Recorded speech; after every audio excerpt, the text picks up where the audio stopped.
Alright, y'all. Boys, we reacted to Simple Paint, the worst Mount Everest deaths in human history. Yo, let's get to it. Yeah. 1998. Two climbers, Francis and Sergei Arsenyev, set out for Mount Everest. Francis was 40 years old from Colorado. Sergei was known as the Snow Leopard for climbing the Soviet Union's 5 highest peaks. Their plan was for Francis to become the first American woman to reach the summit without oxygen tanks. Mount Everest stands at 29,000 and... Wait. They wanted to be the first people to reach the summit without oxygen tanks, mind you. It's 29,000 feet in the air. Okay, 22 feet. At that height, there's only 1/3 of the oxygen you breathe at sea level. Francis and Sergei would climb without bottled oxygen, no radios, and no Sherpa support. Y'all didn't want to live. Y'all did not want to live. Two climbers trapped on a mountain, unable to get down. Francis brushed off his fears. The climb was brutal. Without oxygen, every step above 26,000 feet felt like torture. On May 22nd, Francis reached the top at 2:30 p.m., but something was wrong. They had taken too long. The safe time to turn around was 2 p.m. Now it was getting dark. They were in the death zone, the area above 26,000 feet where your body shuts down within hours. As night fell, the couple got separated coming down. Sergei made it back to camp. Francis didn't show up.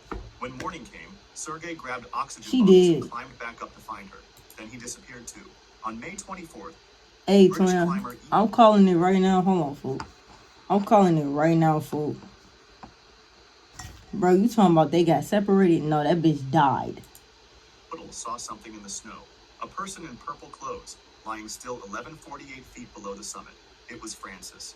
She'd been lying there for 24 hours in minus 40 degrees Celsius. 24 hours in negative 4 degrees Celsius. Making her think she was burning up. She had stripped down to her underwear. Her hands and feet were black from frostbite. Ian tried to put clothes back on her, but her muscles had gone completely stiff. Her arms and legs wouldn't bend. Moving her was impossible at that height in knee-deep snow. After trying for over an hour, Ian had to choose. Stay with Francis and all three would die, or leave her and survive. He left her. Francis died that night. Her body I would have did the same shit, twin. I mean, going up there with no oxygen tank was like low-key like the slowest thing ever. Y'all had no oxygen tank, no radio, no help. Yeah, y'all wanted to die, twin. You know what I'm saying? Sleeping Beauty. Because her face looked peaceful and calm, like she was just taking a nap in the snow. They found Sergei's body the next year.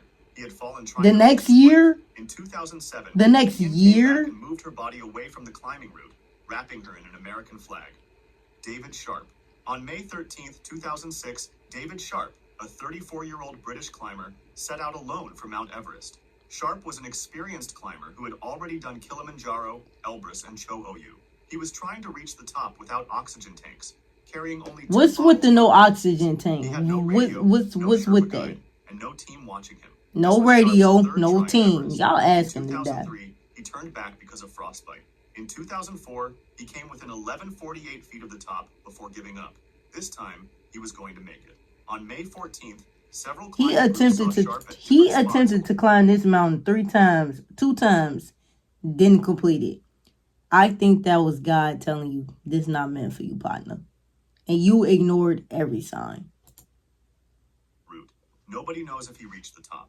What we know is that on his way down, he took shelter in Green Boots Cave, a rocky spot at 27,890 feet, where another climber's body had been lying since 1996. Since 19... freezing and exhausted. Twin, oh my God, wow. Knees, icicles hanging from his eyes. I wouldn't, like, what makes people want to climb this mountain? And he had been without oxygen for hours.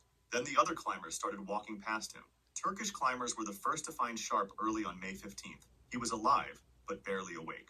They gave him oxygen and tried to help, but he was too weak to move. They kept going down. Later that morning, New Zealand climber Mark Inglis spotted Sharp in the cave. Inglis offered oxygen. Sharp said no. Inglis kept going to the top. All day long, 36 more climbers walked past Sharp on their way up or down the mountain. Some tried to give him medicine. Wow. Others tried to get him to stand up. Most just walked by, thinking he was already dead. By afternoon, Lebanese climber Maxim Chaya found Sharp with his face turned black from frostbite. Wow. Chaya stayed with him until he had to leave to save himself. Sharp died on May 15th, 2006. Over 40 climbers had seen him dying. His body stayed in 40 great boots climbers The seen whole this thing man made people dying. around the world angry about how climbers act on Everest. And you telling Even me Sir Edmund Hillary, nobody first could person to just climb help Everest him in get down the 1953, mountain, twin? said the Y'all climbers who bogus left as sharp were hell. wrong. It Perhaps just the goes to hardest show part of that Sharp's people death was is that so not many good saw the people danger at and walked all. by. And in our own lives, we often ignore risks too, like Hell our personal yeah. data being exposed online. I Alright. realized this when I Googled my own name and email, Alright, and bro. what I found was honestly Then my terrifying. computer wanna Page run after slow page and of data shit. broker site. My personal info, Yeah, blurred here for privacy. But twin. imagine seeing your phone number, your old addresses, even details about your family, just sitting there for anyone to buy. It feels violating. Yeah, let's get it, yeah. Hannelore Schmatz. On October 1st, 1979, Hannelore Schmatz and her husband Gerhard went to climb Mount Everest as part of a German group. Hannelore was 39 years old and had climbed big mountains around the world with her husband. They both wanted to reach the top. Gerhard made it to the top on October 1st and got back down safely. He told How the Hannelore hell that you the weather leave? was getting Oh, bad and she should wait, but Hannelore said no. On okay. October And 2nd, you let your girl Hannelore go started up there? climbing to the top Yeah, you're with American stupid. climber Ray Janae and several Sherpas. The weather was terrible. Wind was blowing hard, snow was falling, and it was minus 30 degrees Celsius. Oof, But Hannelore negative kept going. 22 degrees At 1:30 Fahrenheit. p.m., she reached the top of Mount Everest. Hey, I She mean, made they it, got up but there. now she had to get back down. Exactly. Going down was horrible. Hannelore and Ray were moving too slow. They were tired and running out of oxygen.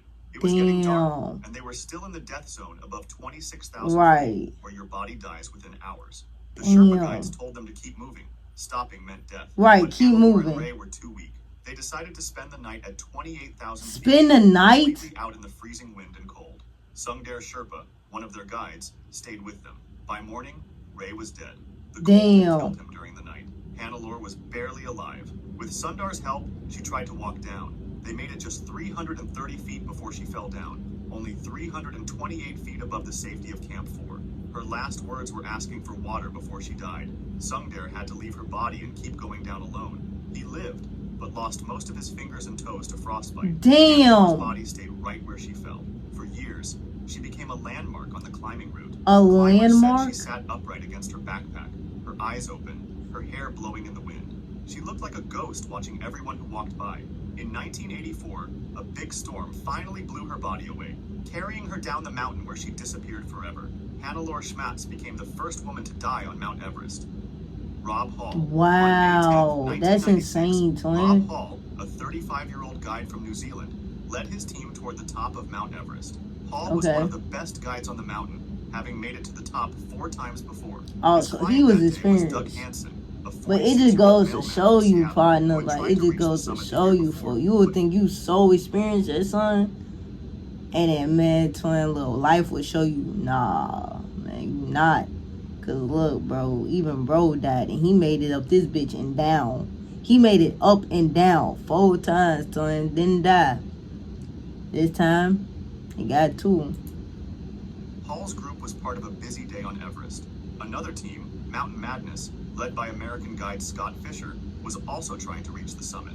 Both teams were charging clients $65,000 each for the chance to stand on top of the world. The climb started before sunrise, but problems began early. Safety ropes weren't set up at the Hillary Step, a narrow part just below the summit.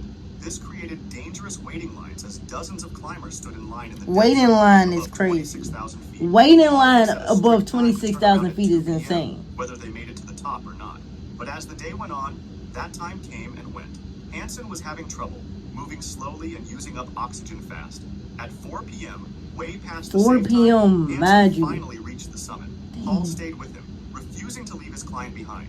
But now they had to get down in the dark. Right. The weather was getting bad. Weather bad. Disaster dark struck. as hell. A huge storm hit the mountain. Winds reached 70 miles per hour. What? Temperatures dropped to minus 40 degrees Celsius, and they couldn't see anything. Climbers got lost in the storm just hundreds of feet from safety. Hansen ran out of oxygen near the south summit and couldn't go any further. Hall tried to help him down, but Hansen was too weak to move. Both men got trapped by the storm at 28,700 feet. Hall called base camp on his radio all night, his voice getting weaker each time. He was slowly freezing to death, but wouldn't leave Hansen. Other guides tried to reach them, but the weather was too dangerous. On the morning of May 11th, rescue teams made one last try to save Hall. They brought him oxygen and medicine, but by then, Hansen was dead, and Hall was barely awake from the cold. Hall's last radio call was to his pregnant wife, John, back in New Zealand.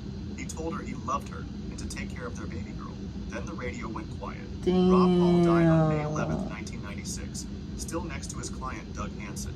His body is still on the south summit of Mount Everest. The 1996 disaster killed 8 people total, making it one of the deadliest days in Everest history. Damn. Shreya Shah Chlorfine. Man, RIP to all On May these people in 19th, this video, man. This shit is Shreya Shah sad. Chlorfine, a 33-year-old from Toronto, went to climb Mount Everest. Shreya was born in Nepal and grew up in India before moving to Canada with her husband. Climbing Everest had been her dream since she was 9 years old, when she flew over it in a helicopter with her parents. Shreya had spent $100,000 on this trip, borrowing money against her house to pay for it. She trained by running up hills near her home, while carrying a heavy backpack and rock climbing to get ready. But To climb a dangerous mountain? 100 grand is insane, partner. warning signs. You Shreya got, was behind in her man, training, look, and people warned she man, might not look, make it. Her folks. husband Bruce said she never told him about these worries. On May 18th, Shreya left Camp 4, the last camp before trying for the top. She was part of a group of over 500 climbers going up the mountain that day. The death zone above 26,000 feet was crowded, and climbers had to wait in long lines. The thin air made Shreya slow down. She was one of the last climbers still going up when others were already coming down. By the time she reached the top at 2:30 p.m. on May 19th, she was way past the safe time to turn around at 2 p.m. Her team leader begged her to go back as she got weaker, but she kept going. She was going to reach But the she top kept no matter going. what. At the summit, It's not Shreya even stood that holding her serious. I Canadian promise flag, you it's not. smiling behind her oxygen mask. She had done it, but now she had to get back down. Going down was horrible. Shreya was moving very slowly, and her speech became weird. She couldn't think clearly. She couldn't stand up by herself. The Sherpas had to pull and carry her down the mountain. She had been climbing for 24 hours and was on her 9th bottle of oxygen. To Damn. make things worse, a storm hit, making it Her ass was sucking the air out of the fell air. down and couldn't go any further. Shreya Shah Chlorfine died on May 19th, 2012, while coming down from the summit. Her body was found near the climbing route with a Canadian flag placed over it. Her husband Bruce went to Nepal to bring her body home. Shreya had reached her dream of getting to the top of Everest, but it killed her. Yeah. Joshua Cheruyot. On May 22nd, 2024, 2024, this just happened last year, twin. twin. From Kenya was climbing toward the top Just of Mount happened Everest. last year. Joshua was trying to make history by becoming the first African to climb Everest without oxygen tanks. Joshua What's had with the climbed mountains without since he was a oxygen teenager. tanks? He had What's reached with the that? top Why of do Mount y'all Kenya keep over trying to 20 do that? times. He climbed Mount Kilimanjaro in just 15 hours. In Mm. 2023, he became the first Hey, bro was African tough to climb though. Mount Manaslu, the world's 8th highest mountain, without oxygen. But Everest was different. Climbing without oxygen on Everest is something less than 2% of climbers ever do. At heights above 26,000 feet, the air is so thin that most Right. people need bottled oxygen just to stay alive. Right. Joshua knew the risks. And you have Sherpa no guide, oxygen. Nawang, carried an emergency oxygen bottle, but Oh, Joshua boy. had clear rules about when to use it. Only if he passed out or the weather got too bad. Only On May if he passed 22nd, out. Joshua and Nawang left Alright, Camp bro. 4 at 26,000 feet. He for was their final push dedicated to the summit. this. The climb was hard. Every step without oxygen felt awful, but Joshua kept going. As they got higher, something went wrong. At Bishop Rock, just 160 feet below the summit, Joshua started acting weird. He was confused and wouldn't listen to Nawang. When Nawang tried to give him the emergency oxygen, Joshua said no. Joshua was so close to making history, just 160 feet from becoming the first African to reach the top of Everest without oxygen. Bro, His I body was promise shutting it's down not in even thin that deep. air. Back It's at base camp, it's he like lost it's radio like, bro, contact if you're with not his even phone. alive to fucking see the accomplishment, then what's the point, twin? You get what I'm The saying? last message was hard to understand, but it sounded like they were in trouble. Rescue teams looked for days, but couldn't find them in the bad weather. Finally, they found Joshua's body in a crack in the ice, just 160 feet below the summit. He had Damn. died trying to reach the summit. Nawang was never found. He disappeared trying to help Joshua. Joshua Cheruyot died on May 22nd, 2024. His family decided not to bring his body down and left Joshua to rest in the mountains where he belonged. Scott Fisher. On May 10th, 1996, Scott Fisher, a 40 Yo, hold on. I think my fucking computer taking time. It be lagging. Mind you, we almost done with the video. And it wanna lag and shit. Alright, bet. Then it wanna hit me with an ad, twin. You know what? Look. Place where they get along. Now imagine them getting along for a It week is been straight. lagging, fool. Francis Arsentia. On May 17, 1998. Scott Fisher. On May 10, 1996, Scott Fisher, a 40-year-old American guide, led his team toward the top of Mount Everest. He had climbed some of the world's biggest mountains without oxygen. Didn't they say? Didn't he was like just in the? To get to the top at the same time Yeah, he was like just in the other one with Rob Paul. Yeah, okay, cool. on the same day. Alright, so I wasn't tweaking. Crowds near the summit. The climb started before sunrise. Damn, he ended up dying. There were long waits at the Hillary Step, a narrow part just below the summit.